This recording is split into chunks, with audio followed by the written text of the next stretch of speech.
My Lords, very briefly, I wanted to just reiterate that I'm particularly supportive of Amendments 62A and B, even though it doesn't go as far as my amendment that I'd put in relation to suspended orders. But I do think the sense of a sword of Damocles hanging over people is something that we could do with getting rid of, and it would be a very easy thing for the government to accept without in any way compromising the aims of the bill.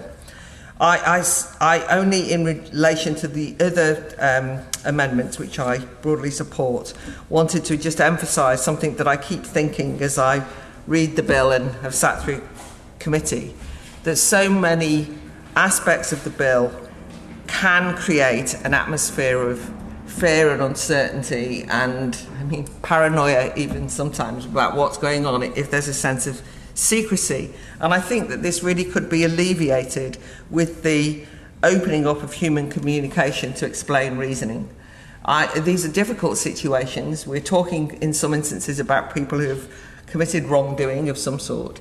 But it's very important, I think, that liable persons have a sense of understanding the process. And very often it's the way that the process gets stuck behind closed doors that's created all sorts of problems in parallel other situations. So I wanted to just emphasise the fact that if things are left to internal processes, it can be, in fact, be reduced to hollow box ticking. I think knowing that you can be answerable will ensure better work is carried out by those civil servants or whoever. But it's also the case that I think it will help smooth the way for people to take this bill seriously and not see it as sort of some grand state surveillance conspiracy. And I think it's very important that in order to give credibility to the fraud recovery that's at the heart of this bill, that therefore the government are seen to be as flexible as possible about being held to account, or all parties being held to account in some of what otherwise will be seen as quite draconian powers. My Lords, I consider that these three amendments are probably three of the most important amendments actually being moved so far. I congratulate the noble Baroness Lady Finn for explaining so well why.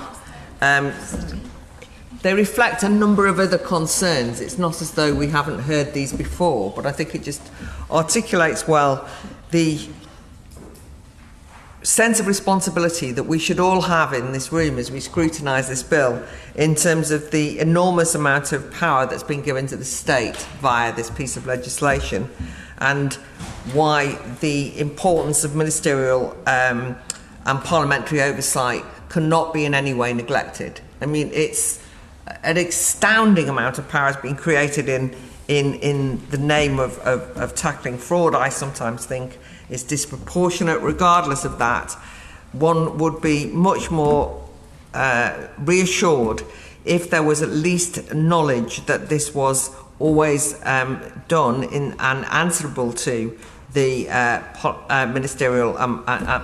to ministers and to Parliament. And parliamentary oversight of something quite as powerful as this, I think, is essential and has been reflected in a number of amendments we've heard. Just a couple of other quick points. I thought that the noble Lord Palmer of Charles Hill made a very compelling argument for the COVID inquiry. And it is true, I would like to note, that when I tell people that I'm working on this fraud bill, they said, without exception, people go, the COVID stuff. And I say, possibly not, it's not there. Yes. Anyway, but the reason I'm saying that is because I did listen, I did hear what the noble lords said about why it's not appropriate. But anyway, I wanted to just note that.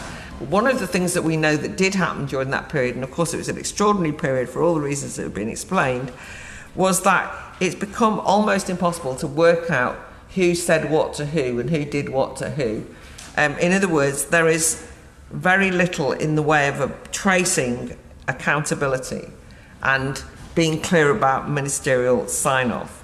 So I actually think the transparency register is a brilliant idea. I think it's just clear That's what you should do. If you have these powers, let's see who signed it off. I mean, and no minister should be frightened of that, because it's both important for public accountability, but it's also, as has been said, a way of ensuring that you're not held accountable for things that you didn't sign off. And we just have got a much clearer way of understanding it.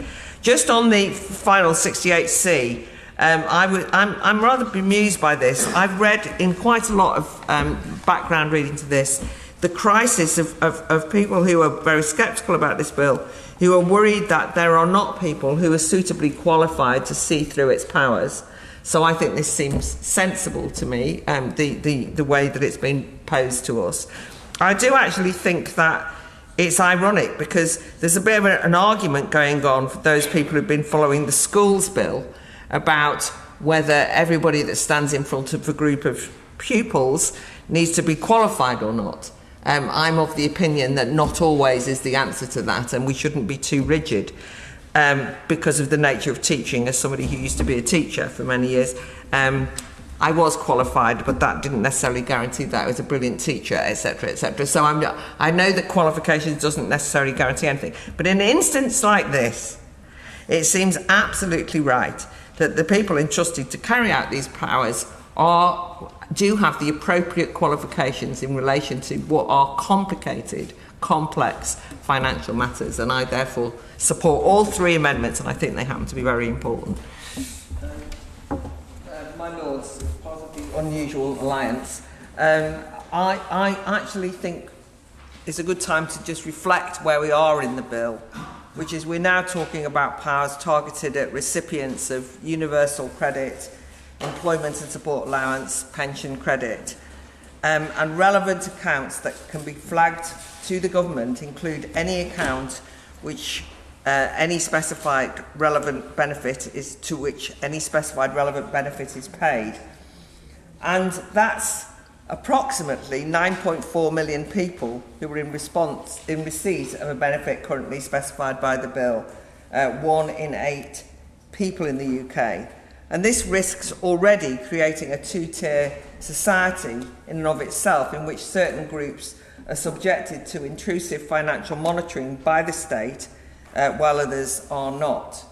So I was very pleased to see this particular group of amendments, 2 amendments, because I am worried when we consider that last year 2/3 of claims flagged by a DWP algorithm as potentially high risk were in fact legitimate, because we're now also talking about the use of algorithms in relation to the group of people I've talked about.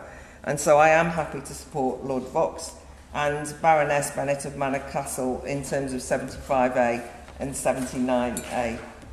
I think that the key thing here is to stress something that's already been discussed at great length throughout the bill, which is what we consider reasonable grounds to be. And in fact, it's the noble Lord Vox who has indeed raised reasonability throughout, because generally, but not consistently, investigator powers in the bill are exercisable only when there are reasonable grounds for suspicion that, for example, fraud has been committed. But reasonable grounds is a safeguard to protect individuals from baseless state interference and fishing expedition. It upholds the rule of law by preventing arbitrary state power. But reasonable requires clarification once we go into the context of the role of technology, which is at the heart of the bill. And that's one of the reasons that I have put my name to these amendments, and I'm raising other amendments in relation to algorithms later in committee. These amendments then are safeguards in terms of ensuring accountability, and they ensure that we are clear about the basis on which algorithms are used, and that we don't allow them to become the basis on which lazy caricatures and stereotypes take place.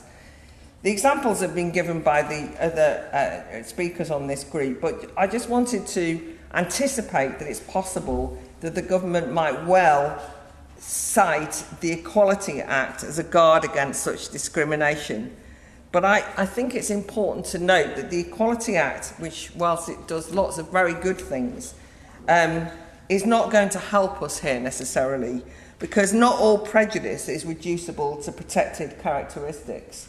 And in fact, attitudes to people on benefits in general, sections of the white working class, wouldn't fit into the Equality Act. So it's important that we don't just rely on another piece of legislation here. And it's also the case that if we are going to say that the potential discriminatory nature which can be built in, as has already been explained, into AI algorithms, were to make mistakes and discriminate against any other group who were covered by the Equality Act, I don't think we want to be using the Equality Act and to have it clogged up with lots and lots of challenges and legal challenges based on this bill. So I think that the reasonable test in relation to algorithms, ensuring that there is no discrimination, or that the commitment to no discrimination is on the face of the bill, is a very valuable way of countering that.